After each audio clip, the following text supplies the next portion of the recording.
جی بالکل، ملک بھر کی طرح ضلع سوات میں بھی کمر توڑ مہنگائی کے خلاف احتجاجی مظاہرے جاری ہے۔ پی ڈی ایم کی جانب سے سوات کے شہر منگورا میں اور سوات کی تحصیل مٹہ میں احتجاجی کیمپ لگایا گیا ہے۔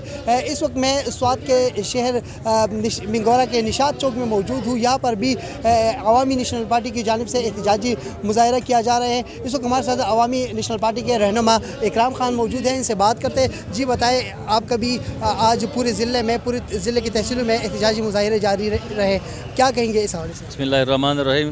آج صبح خیبر پختونخوا میں ANP کی تمام تحصیلوں میں مہنگائی کے خلاف احتجاج ہو رہی ہے، جیسا کہ آج سارے سوات میں مختلف تحصیلوں میں یہ بھی ہو رہا ہے، اور آج بابو وزے کے یہ نشاط چوک میں جو منگر توڑ مہنگائی کا یہ خلاف جو ہو رہا ہے، آج عوامی نیشنل پارٹی نے یہ وعدہ کیا ہوا ہے کہ منگر توڑ مہنگائی یہ جو لوگوں کے پیچھے جو یہ تیل کی شکل میں، یہ آٹا کی شکل میں جو بہت تیز ہو رہا ہے، تو عوامی نیشنل پارٹی یہ کمر توڑ مہنگائی کے خلاف آج احتجاج کر رہی ہے۔